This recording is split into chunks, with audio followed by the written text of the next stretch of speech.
Hello everyone and welcome to my TEDx talk. My name is Jess Melendez and I'm an early childhood education major and a women's and gender studies minor at SUNYPotsdam. The title of my talk is Encouraging Diversity and Self-Identity Through Children's Literature. As an avid reader and a future educator, I have come across a variety of diverse children's books, and I have been researching the impact that diverse literature can have on future generations of children in education, and I would like to share some examples with you all. I look forward to sharing my ideas, and I hope you enjoy. First, I would like to go over some definitions that I've created that may help you better understand the contents of my presentation. Diversity refers to any differences that may make an individual stand out from one another.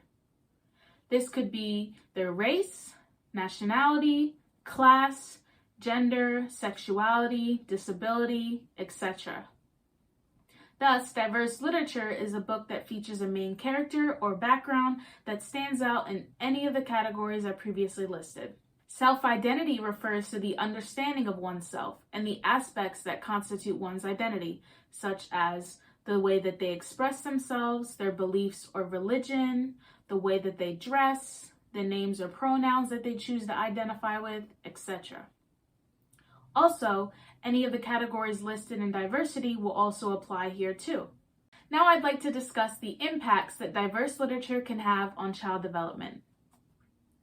Literature with diverse characters or backgrounds can maximize a child's engagement at home or in the classroom because the child may read a book that features a diverse character and feel that they can identify with that character presented in the book. This can boost their self-confidence and make them feel more represented. This can also help the child feel more confident when speaking out or standing up for themselves and what they believe and feel, as they will grow to understand that they are not alone and being different is okay. Growing up, I read a lot, but I don't think I read many books with diverse characters and storylines other than Dora the Explorer, which features a Hispanic character, and books written by Ezra Jack Keats, such as The Snowy Day and Peter's Chair, which features an African American child. So I find it awesome to see modern authors of children's literature finally breaking these boundaries and including more accurate and representative characters in their stories. Diverse children's literature can also help expose the child to a variety of communities and cultures, which allows for them to understand that although people may be different, it is important to remember to be kind, respectful, and welcoming to others. This also exposes the children to reality, as many children grow up with kids around the same background, but it is important for them to understand that people around the world are different. Reading diverse literature can also help boost a child's imagination and creativity as they are learning to overcome boundaries and to love themselves and be confident with who they are. Especially for children that come from a minority group, a children's book with a character that they can identify closely with shows them that the possibilities are endless no matter what your background is. Now I'd like to share a few examples of diverse children's books that you can add to your home or classroom library. Although these are children's books, I would like to note that they can be very much enjoyable to adults as well, as I own some of these books for myself. The first book is called Julian is a Mermaid, and it was written by Jessica Love. This book touches on the topic of gender expression and encourages the reader to be who they are despite what society may say is normal. Although it is primarily a picture book, as there are few words written, I feel that this is a great book for children as they love to see beautiful, bright colors, and younger children usually have a short attention span for text-dense books. Thus, this is a great book for all ages to enjoy. The second book is titled Last Stop on Market Street, and it was written by Matt de la Peña. As someone from New York City, I feel that this book captures the diversity and sense of community that you see in the city. It also portrays differences in race and socioeconomic status, and shows children that despite our struggles and differences, we can overcome those boundaries and come together to support and appreciate each other.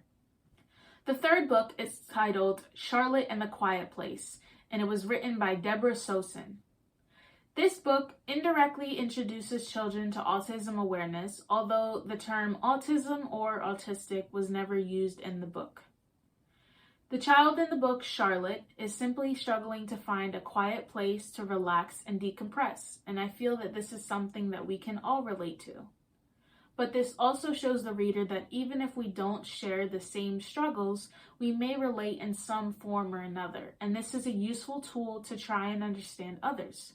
This also shows, although that we may not physically see a person's disability, this is no reason to downplay a person's experience, and we should still respect them and normalize the acceptance of other people. The fourth book is titled Layla's Lunchbox, and it was written by Reem Farouki. This book reflects on a young girl's first experience with fasting for Ramadan in a predominantly white school. The author beautifully depicts Layla's journey to becoming confident with her religion and also shares her experience with others so that they may better understand her. The fifth book, The Push, A Story for Friendship, was written by Patrick Gray, and it portrays the friendship between John, a child who is wheelchair-bound, and Marcus, his next-door neighbor. This book is actually based on the friendship between the author and the illustrator, so it shows children a real-life experience of a person that is wheelchair-bound, but it also teaches them that despite a person's situation, everyone is in need and deserving of friendship. The sixth and final book that I will be sharing with you is titled And Tango Makes Three, and it was written by Justin Richardson and Peter Parnell. This book touches on the gay community but portrays this relationship through animal characters. This is a beneficial book to children as it introduces them to the LGBTQ+ community and teaches them that love is love and we should respect everyone regardless of their sexuality. I'd like to end my presentation with a quote that I found, as I feel that it sums up the points that were made in my presentation, and it's great representation for the importance of diversity in children's literature. We read to see two kinds of worlds, our own and the ones we can't imagine. We read to see ourselves reflected and to peek into other people's lives. Our kids need to read about people not like them to expand their horizons and their empathy. I hope that you found my presentation interesting and that it has given you a new outlook on the importance of diverse literature in child development. I hope that some of you may even leave this talk in hopes of adding some to your own personal library and maybe discovering some books on your own, as I find it exciting to see modern literature taking a turn on its representation of diverse communities. Thank you for joining my talk, everyone. Goodbye.